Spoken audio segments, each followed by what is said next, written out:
नमस्कार सभी का हमारे YouTube चैनल में स्वागत है। पिछले वीडियो में हम कृत्रिम कायिक प्रवर्धन के बारे में पढ़ रहे थे।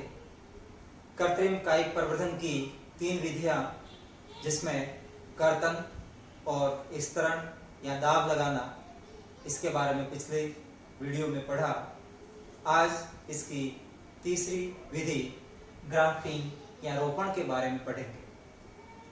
ग्राफ्टिंग में 2 अलग अलग पादपों या पादप भागों को आपस में जोड़ा जाता है और वो एकल पादप के रूप में जीवन यापन करते हैं।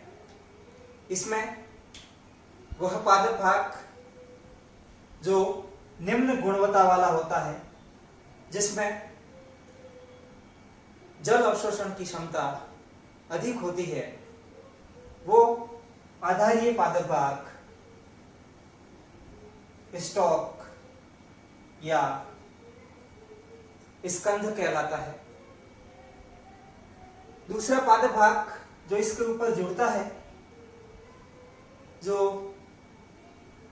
उच्च गुणवत्ता या हाई क्वालिटी वाला होता है, उस पादप भाग को अपन सायन या इसको अपन कलम कहते हैं। अर्थात कलम को स्कंध पर लगाया जाता है। कलम के रूप में उच्च गुणवत्ता वाला पादप प्रयोग में लेते हैं, जबकि स्कंध के रूप में सामान्यतः निम्न गुणवत्ता और उसमें जल अवशोषण की क्षमता अधिक हो, ऐसे पादप का प्रयोग किया जाता है। जैसे ये पादप भाग, इसको अपन स्टॉक कहेंगे। इसके ऊपर आप कोई दूसरा पादप भाग या लगा रहे हैं तो ये पादप भाग आपके कलम कहलाएगा। इन 2 पादप भागों को इस प्रकार से चीरा लगा करके जोड़ते हैं, जिसमें सर्वप्रथम उनकी एधा एक दूसरे के संपर्क में आती है, एधा आपस में जुड़ती है, एधा में विभाजन होता है, दोनों के समानांतर आपस में संपर्क स्थापित करते हैं और वो एकल पादप के रूप में जीवन यापन करते हैं। सामान्यतः व्यावसायिक दृष्टि से उपयोगी पादपों के लिए यह रोपण की प्रक्रिया अपनाई जाती है। रोपण 4 प्रकार से कर सकते हैं अपन, जिसमें पहला है वेब या इसको अपन कहते हैं टंग ग्राफ्टिंग। हिंदी में इसको अपन कहते हैं जिह्वा या चाबुक रोपण। दूसरा इसके अंदर है, वो है कोरोना या किरीट रोपण। अगला इसके अंदर वो हो गया वेज या फच्छर रोपण। और नेक्स्ट इसके अंदर है, वो है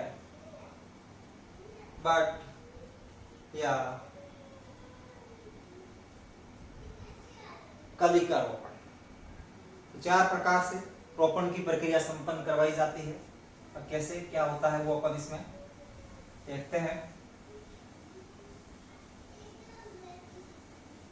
सबसे पहले वीप या टंग ग्राफ्टिंग में जो स्टॉक है, जो सायन है, यानी कलम और स्कंध दोनों का व्यास समान होता है।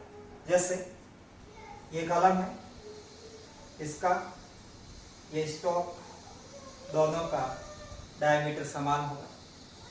सबसे पहले इन दोनों में एक 5 से 8 सेंटीमीटर लंबा चीरा लगाते हैं। ऐसे तिरछा चीरा लगा दिया दोनों में। चीरा लगाने के बाद दोनों में वी के आकार का कट लगाते हैं। ये वी हो गया यहां पर, और इसमें भी ये वी हो, वी के आकार का कट लगाया। फिर दोनों को आपस में एक दूसरे, इस कलम को स्टॉक पर रख करके टाइटली इसको बांध देते हैं, और आप कुछ दिनों बाद देखेंगे तो दोनों आपस में संयुक्त हो जाते हैं और एकल पादप के रूप में जीवन यापन करते हैं। दूसरा है वेज या खच्चर रोपण। वेज में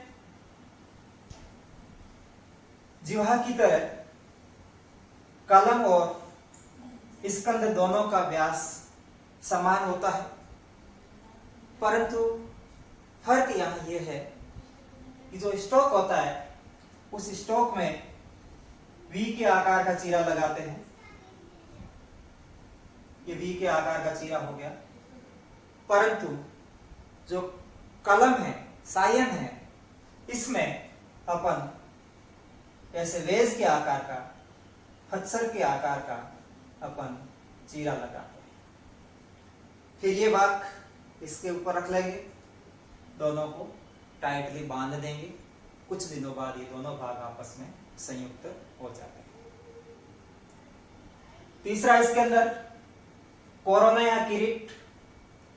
तो इसमें स्टॉक और सायन, स्कंद और कलम के व्यास में बहुत ज्यादा अंतर होता है। स्टॉक का व्यास ज्यादा होता है, कलम का व्यास है वो बहुत ही कम होता है। यानी एक स्टॉक पर आप बहुत सारी कलम है वो रोपित कर सकते हैं। इसमें जीरा लगा करके बहुत सारी कलम इसके ऊपर आप लगा सकते हैं। और चौथी विधि है वो है बड या कलिका रोपण। तो इसमें क्या होगा कि जो स्टॉक है उस पर कलिका रोपित की जाती है, बड रोपित की जाती है। जैसे ये स्टॉक है, छाल है इसके ऊपर, तो सबसे पहले इसकी छाल हटा करके इसमें एक टी के आकार का चीरा लगाते हैं। फिर इस भाग पर कलिका लगा देंगे, यहां पर बड लगा देंगे, और बड लगाने के बाद इसको कस करके बांध देते हैं। तो आप कुछ दिनों बाद देखेंगे कि ये कलिका इस स्टॉक के साथ पूर्ण रूप से जुड़ जाती है और इसमें वृद्धि प्रारंभ होगी। एकल पादप के रूप में दोनों जीवन यापन करेंगे। तो ये चार विधियां यहाँ पर मुख्य रूप से कृत्रिम कायिक प्रवर्धन के रूप में अपनाई जाती है। कृत्रिम कायिक परिवर्धन की एक एडवांस टेक्निक, प्रगत तकनीक है, और वो तकनीक है माइक्रो प्रोपेगेशन, जिसको हिंदी में अपन कहते हैं सूक्ष्म प्रवर्धन। ज्यादा डिटेल नहीं, संक्षेप में इसकी परिभाषा बता रहा हूं कि उत्तक संवर्धन तकनीक, जिसको अपन कहते हैं टिश्यू कल्चर तकनीक के द्वारा जो एक्सप्लांट, जिसको अपन कहते हैं कर्तोतक, और कर्तोतक का मतलब वो पादप भाग जो उत्तक संवर्धन प्रक्रिया प्रारंभ कर रहा है। तो कर्तोतक से आप बहुत अधिक संख्या में प्लांटलेट, या जिसको अपन कहते हैं पादप प्राप्त करते हैं। तो उत्तक संवर्धन तकनीक द्वारा कर्तोतक से कई प्लांटलेट या पादप निर्माण की प्रक्रिया क्या कहलाएगी? सूक्ष्म प्रवर्धन कहलाएगी, जिसके द्वारा आप कम समय में बहुत सारे पादप निर्मित कर सकते हैं। तो यहां तक सारी विधियां अलैंगिक जनन के अंदर सम्मिलित है। अब आगे हम लैंगिक जनन के बारे में अध्ययन करेंगे, सेक्सुअल रिप्रोडक्शन। नाम से स्पष्ट है, इसके अंदर जननांग या लैंगिक अंग भाग लेते हैं और लैंगिक अंग भाग लेंगे तो वो लैंगिक जनन कहलाएगा। अब यहां पर प्रश्न ये आता है कि पादपों में लैंगिक अंग या जिसको अपन जननांग के रूप में परिभाषित करते हैं, वो लैंगिक अंग होते कहां पर है, उन लैंगिक अंगों को अपन क्या कहते हैं। तो आज दूसरा टॉपिक वो है इसमें लैंगिक जनन, जिसको अपन कहेंगे सेक्सुअल रिप्रोडक्शन। तो सामान्य चर्चा इससे संबंधित कि प्लांट के अंदर जो लैंगिक अंग है, वो लैंगिक अंग या जिनके जननांग है वो फ्लावर या पुष्प में पाए जाते हैं। एक वैज्ञानिक गोथे इसके अनुसार पुष्प है वो एक मॉडिफाइड शूट, या इसको अपन हिंदी में कहते हैं ये एक रूपांतरित पर्रो है। अब यहां पर रूपांतरित से पहले आपको ये ध्यान होना चाहिए शूट किसको कहते हैं, पर्रो किसको कहते हैं। तो पादप का वायवीय भाग, जिस पर कलिकाएं, पत्तियां, शाखाएं सब होती है, वो भाग शूट या पर्रो कहलाता है। मॉडिफाइड क्यों कहते हैं? क्योंकि इसके अंदर जो इंटरनोड्स होते हैं, जिसको अपन कहते हैं पर, क्योंकि तना है तो दो लक्षण जरूर होंगे इसमें, नोड्स और इंटरनोड्स। नोड्स का मतलब पर्व संधियां, इंटरनोड्स का मतलब पर्व। तो इसमें जो पर्व है वो हाईली कंडेंस्ड, अत्यधिक संघनित होते हैं, यानी पर्व छोटे होकर के एक दूसरे के पास पास में आ जाते हैं। अब आपको पता है कि जहां पर्व संधियां होती वहां पर पादप की शाखाएं या पत्तियों का निर्माण होता है।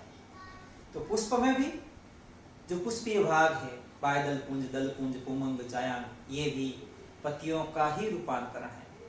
पत्तियां रूपांतरित होकर के इन पुष्पीय भागों में परिवर्तित हुई है, तो वो सारी लीफ मॉडिफाइड हो गई है अलग अलग कार्यों के लिए। इस कारण पुष्प एक मॉडिफाइड शूट, या इसको अपन रूपांतरित पर्रो कहते हैं। अब आपको ध्यान रखना है कि पुष्प कहाँ लगा रहता है।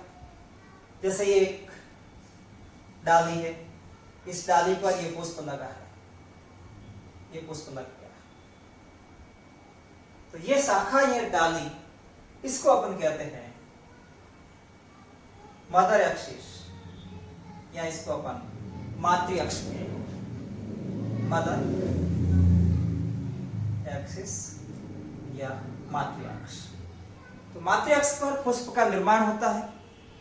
पुष्प निर्माण के समय विभिन्न प्रकार के आनुवंशिकी और हार्मोनल रिएक्शंस होती है, जिसमें अगर संक्षेप में अपन देखें तो सबसे पहले अपन देखते हैं स्टेम, इसका शीर्ष भाग, जहां पर SAM होता है।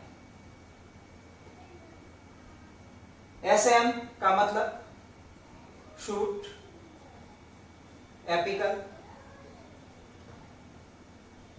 मेरिस्टम, पर्रोह, शीर्षस्थ, विभज्योतक। विभज्योतक है, इसका मतलब इसमें कंटिन्यूअस ग्रोथ होती है, निरंतर डिवीजन होता है, विभाजन की निरंतर क्षमता होती है। परंतु जब पुष्प निर्माण का समय होता है उस समय शूट एपिकल मेरिस्टम है वो फ्लोरल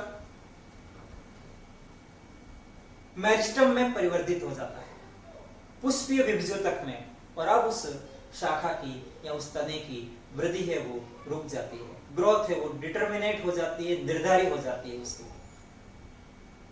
अब हार्मोन्स और दूसरे फैक्टर्स के द्वारा ये आगे जो फ्लोरल मेरिस्टम बना है वो बनाएगा फ्लोरल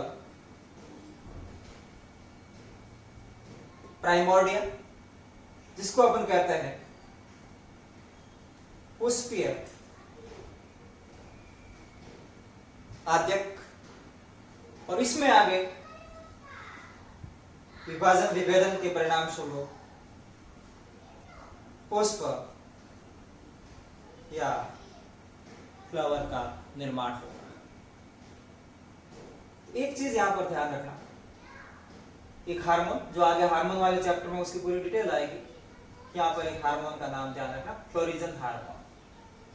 इस फ्लोरिजन हार्मोन को अपन पुष्पीय हार्मोन कहते हैं, फ्लोरल हार्मोन कहते हैं, जो पुष्प निर्माण में आवश्यक होता है। फ्लोरिजन जिबेलिन और एंथोसिन्स के मिश्रण से ये फ्लोरिजन बनता है।